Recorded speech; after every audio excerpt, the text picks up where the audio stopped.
Hello बच्चों, इस video में हम लोग पढ़ेंगे female reproductive system of human. एक डायग्राम आपके सामने ऑलरेडी ड्रॉन है। आपका जो टॉपिक है हम इस टॉपिक पे डिस्कस करने जा रहे हैं। फीमेल रिप्रोडक्टिव सिस्टम फीमेल्स में लोअर एब्डोमेन में पाया जाता है। तो एक टर्मिनोलॉजी लिख लेते हैं, वो हो गया लोअर एब्डोमेन। ये हो गया हमारा लोअर एब्डोमेन। क्वेश्चन ये उठता है कि लोअर एब्डोमेन में, उसी एब्डोमेन में बहुत सारे सिस्टम है, तो ये प्रेजेंट कैसे होता है। एक रफ स्केच बना लेते हैं, एक मैप वर्क करते हैं। मैप वर्क का मतलब एक और ये ह्यूमन बॉडी बनाते हैं। ये देखिए, ये हमने बना लिया नेक रीजन, और इसी नेक रीजन के पास ये वाला हिस्सा हमने बना लिया थोरैसिक, ये शोल्डर और आर्म्स। इसको इधर बाहर की तरफ आर्म्स समझ लेते हैं, और ये हिस्सा डायफ्राम का हो गया। This portion is of diaphragm. अब इस डायफ्राम के इस वाले पार्ट में, यानी अपर पार्ट में, थोरैसिक पार्ट में, इसको कर लेते हैं यहाँ पे थोरैसिक, THORACIC ये लिखा हमने, थोरैसिक पार्ट। इस थोरैसिक पार्ट के अंदर दो ऑर्गन हैं जो लगे हुए हैं। एक हो गया वन पेयर लंग्स, और दूसरा हो गया हार्ट। ठीक है, लेकिन अब इसका अगर हम एब्डोमेन वाला पार्ट बनाए, एब्डोमेन वाला पार्ट का मतलब ये पार्ट बनाए ऐसे, तो इसको हम कहेंगे एब्डोमेन। इस एब्डोमेन के पार्ट में लिख लेते हैं इसको भी इतना हिस्सा जिसमें हमारा डाइजेस्टिव सिस्टम का लीवर, ये लीवर बना लिया L, और स्टमक यानी इस तरफ ये अगर स्टमक बनाया तो ये स्टमक है ना, ये स्टमक हो गया। आप पहचान लें, इसलिए मैं इसको लेबल कर देती हूँ। इतने वाले पार्ट को हम लोग अपर एब्डोमेन के नाम से जानते हैं। यानी ये सब पार्ट आपका ड्यूडेनम, ये आपका स्टमक, लीवर, पैंक्रियाज, ये सब अपर एब्डोमेन वाले पार्ट में आता है। जो लोअर एब्डोमेन पार्ट है वो आपका पेल्विस के पार्ट से स्टार्ट होता है, ये। तो इस वाले पार्ट को हम कहेंगे लोअर एब्डोमेन। ये हो गया। तो जो आप पढ़ते हैं अपनी किताबों में कि रिप्रोडक्टिव सिस्टम फीमेल का, ये सिस्टम, ये रिप्रोडक्टिव सिस्टम फीमेल का लोअर एब्डोमेन में प्रेजेंट है, इसका मतलब वो पार्ट यहाँ पेल्विस के बीच में प्रेजेंट है, यानी यहाँ प्रेजेंट है, ऐसे प्रेजेंट है ये इस हिस्से में, इसलिए हम इसको लोअर एब्डोमेन कहते हैं। ओवरीज की लोकेशन पढ़ते हैं तो पढ़ते हैं it is present close to the kidney, है ना, किडनी के आसपास लोअर पार्ट में, बॉडी वॉल से अटैच। तो इस वाले पार्ट में, इस हिप रीजन में, इसको ले लेते हैं, इसको, जिसको हम लोग हिप रीजन कहते हैं। ये हो गया हिप रीजन, ठीक है। हिप गर्डल लिख लेते हैं, ज़्यादा क्लियर हो जाएगा। ये हो गया हिप गर्डल। इस हिप गर्डल को अगर डायग्राम के फॉर्म में बना दें, यानी आपको ऐसे दिखाने के लिए बना दें कि ये बना दिया, बोन बनाने की कोशिश की जा रही है ना, ये हमने ऐसे बनाया, ये गर्डल बना ली, इलियम इशियम प्यूबिस वाली गर्डल बनाने की कोशिश की, ये कर लिया हमने ऐसे, यूं। ठीक, ये बोन बनाए यूं, और ये बनाया यूं, ये। ठीक है, यहाँ पे नीचे वाले पार्ट में जो कैविटी होगी वहाँ से बोन्स लग जाएंगे हाइंड लिम्स की। अब ये हिस्सा जो आपको दिखाई दे रहा है खाली, इतना हिस्सा ये जो खाली दिखाई दे रहा है, वेल प्रोटेक्टेड है। किससे? पेल्विक गर्डल से, इससे वेल प्रोटेक्टेड है। और यहाँ पे रिप्रोडक्टिव पार्ट प्रेजेंट है। ये हो गया हमारा रिप्रोडक्टिव पार्ट का लोकेशन। इसलिए हम लोग लिखते हैं कि it is present in lower abdomen and the ovaries are there in the form of pair. ये पूरा का पूरा हिस्सा या रिप्रोडक्टिव सिस्टम का है। ये पार्ट, ये हिस्सा, ये पार्ट फीमेल्स में चाइल्ड बर्थ के समय हेल्प करता है, और इसीलिए आप इसको प्यूबिक सिम्फाइसिस के नाम से जानते हैं। अच्छा, एक और वर्ड यूज़ किया है पढ़ते समय हम लोगों ने, रीजनिंग का क्वेश्चन आता है, रीजन बेस्ड। अब ये एक नया पैटर्न शुरू हुआ है जिसमें वो पूछ रहे हैं कि रीजन दीजिए, why the pelvic girdle is wider. Wider का मतलब अगर एक मेन की बॉडी बनाएं तो वो पेल्विक गर्डल कुछ ऐसे दिखाई देगी, यूं, ऐसे। और अगर हम एक वुमन की बॉडी बनाते हैं तो ये तो एब्डोमिनल रीजन हो गया, ऐसे बना लिया हमने। और जो पेल्विक गर्डल होगी वो ऐसे दिखाई देगी, थोड़ा ज़्यादा ही दिखाई दे रहा है, ऐसे, यूं, right. The only thing is that this wider portion of the pelvic girdle is, ये हम यहाँ लिख लें क्योंकि हमारा ये आज का टॉपिक है ना। ये जो पेल्विस रीजन है वो वाइडर इसलिए है क्योंकि हमें यहाँ पर रिप्रोडक्टिव सिस्टम को फिट करना है। ये हो गया। तो ये आपका रीजन बेस्ड क्वेश्चन हो गया, रीजनिंग वाला, कि why this pelvis region is wider in women. Women में ये वाइडर क्यों है? और उसका आंसर ये हुआ because of the presence of uterus, that is reproductive organ. अब चलते हैं सिस्टम की तरफ, है ना। सिस्टम में हमें क्या क्या दिखाया जा रहा है, देखिए सिस्टम का डायग्राम एक ऑलरेडी ड्रॉ करके रखा हुआ है। लेबलिंग को पहले पढ़ लेते हैं। ओवरी पेयर्ड है, तो ओवरी को ये ले जाके हमने ओवरी ऐड कर दी, ये हो गया ओवरी। इधर भी है, इसको हम नंबर 1 लिख लेते हैं। और इधर भी है ओवरी को, इसको नंबर 2 लिख लेते हैं। प्रोसेस वही रहेगा, ये हो गई लेफ्ट और ये हो गई राइट। ओवरी का काम है एग सेल बनाना। तो जो एग सेल ओवरी बना रही है, या आप कह लें ओवम, है ना, ओवम जो ओवरी बना रही है, उस ओवम को, जब उस ओवम को ओवरी बना लेती है तो वो यहाँ से रिलीज करती है, उस प्रोसेस को हम ओव्यूलेशन कहते हैं। यहाँ से रिलीज होके इस एग सेल को, ओवम को, इसके अंदर जाना है, यानी फैलोपियन ट्यूब के अंदर जाना है।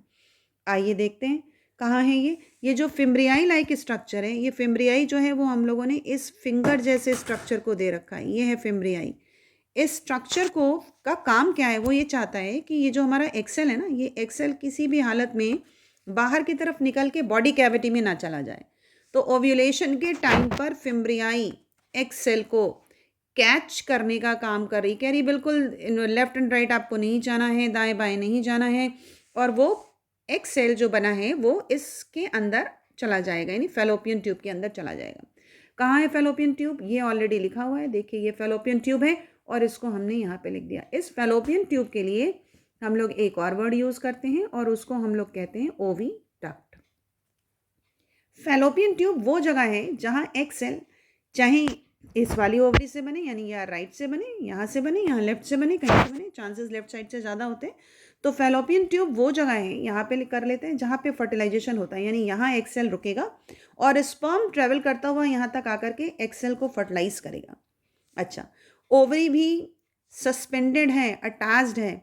ओवरी जो अटैच्ड है उसको हम लोग उन मसल्स को, उन फाइबर्स को हम लोग मीजोवेरियम के नाम से जानते हैं, और मीजोवेरियम को हमने यहाँ लिखा हुआ है। ये अटैच्ड है, ये फ्रीली मूवेबल नहीं है। अगर फ्रीली मूव हो जाएगी तो किसी भी हालत में एक सेल को हम यहाँ से यहाँ अंदर नहीं, फैलोपियन ट्यूब में पैसेज नहीं मिलेगा। तो मीजोवेरियम वो पार्ट है जिससे ओवरी आपकी बॉडी कैविटी के अंदर लोअर एब्डोमेन में सस्पेंडेड रहती है। आइए नेक्स्ट चलते हैं। अब इस फैलोपियन ट्यूब से आगे की तरफ मूव करें। आगे का हिस्सा क्या है, इस कनेक्टिंग पार्ट को हम लोग इस्थमस कहते हैं। इस वाले पार्ट को आगे फर्टिलाइजेशन के बाद एक सेल जब फर्टिलाइज होकर जाइगोट बनाएगा तो नीचे मूव करेगा, है ना। आज का जो वीडियो है वो टोटली केवल सिस्टम की बात कर रहा है। अब जब नीचे मूव करेंगे तो हमने एक वर्ड यूज करना है, दैट इज कॉल्ड यूट्रस। यहाँ पे लिख लेते हैं इसको, यूट्रस को बाहर ले आते हैं, ये लिख लेते हैं और ये हो जाएगा यूट्रस, UTERUS, यूट्रस। ठीक है, अब ये यूट्रस आप देख रहे हैं, इसकी थिकनेस कितनी ज़्यादा है, थोड़ा सा दिखाते हैं आपको। देखिए थिकनेस इसकी जो है वो इतनी है, इसके वॉल की थिकनेस इतनी दिखाई दे रही है, यानी यहाँ से लेके यहाँ तक इतनी थिक है, हाईली मस्कुलर है। यानी यूट्रस के लिए जो हम टर्म लिखेंगे वो हो जाएगा मस्कुलर, MUSCULAR। ये क्यों मस्कुलर है, क्योंकि यहाँ पर फीटस का यानी एम्ब्रियो का डेवलपमेंट होगा, द करेक्ट वर्ड इज। अब इस यूट्रस की वॉल्व को 3 पार्ट में डिवाइड किया गया है। देखिए सबसे बाहर की तरफ जो वॉल है उसको हम लोग कहते हैं पेरीमीट्रियम, ये लगा हुआ है पेरीमीट्रियम, ये लगा हुआ है पेरीमीट्रियम। उसके अंदर की जो मस्कुलर वॉल है जो येलो कलर से बनाई है, ये वॉल, ये है ना, इसको हम लोग कहते हैं मायोमीट्रियम। इस वॉल को, ये वॉल मायोमीट्रियम, ये वॉल है मायोमीट्रियम, पेरीमीट्रियम, मायोमीट्रियम। और ये जो ब्लू कलर की स्ट्रक्चर से बनाई हुई है उसके लिए हम लोग वर्ड यूज़ करते हैं एंडोमीट्रियम, ऑलरेडी लिखा हुआ है, इसको यहाँ ले जाके मैच करा देते हैं, ये एंडोमीट्रियम, ये यानी ये वाली वॉल जो है, ये वॉल, ये एंडोमीट्रियम है। एक क्वेश्चन आता है आपके एग्जाम में कि the place where the blastocyst, है ना, ब्लास्टोसिस्ट एक एम्ब्रियो का स्टेज है। चलिए अगर टर्म नहीं पता तो हम लोग एम्ब्रियो वर्ड फिलहाल यूज़ कर लेते हैं, है ना। यहाँ पे एम्ब्रियो जो है या ब्लास्टोसिस्ट जो है वो कहाँ आकर अटैच होता है यूट्रस की वॉल में, तो आपका आंसर है कि ये यूट्रस की इनर वॉल में, इनर वॉल ऑफ यूट्रस, या यहाँ अटैच करके दिखा देते हैं in the wall of the endometrium of uterus, ये हमने अटैच कर दिया। प्रोसेस का नाम इम्प्लांटेशन है, इसको भी अगले नेक्स्ट वीडियो में पढ़ाएंगे, लेकिन आंसर आपका क्या होगा, endometrium of uterus, this is the correct answer. In the wall of uterus is also correct, लेकिन अगर आपको पता है कि एंडोमीट्रियम इसकी इनर वॉल है, वहाँ अटैच हो रही है, तो आप अपने आंसर में इसको मेंशन करिए। चलिए, स्पर्म्स का पाथ या opening of the reproductive system is there into the sequence as we have started the video from here, है ना, हमने ओवरी से स्टार्ट किया है, तो जो ओपनिंग्स हैं हम उसको रिवर्स चल रहे हैं। जहाँ पर ये यूट्रस आके फिनिश हो रहा है ना, उस वाली ओपनिंग के लिए हम लोग वर्ड यूज़ करते हैं cervix. So this is cervix, right. And the small portion ना फ्रॉम हियर टू हियर, यहाँ से यहाँ तक के हिस्से को हम लोग कहते हैं वेजाइना. और उसके बाद जो इसकी ओपनिंग होती है उसके लिए वर्ड यूज़ करते हैं वल्वा.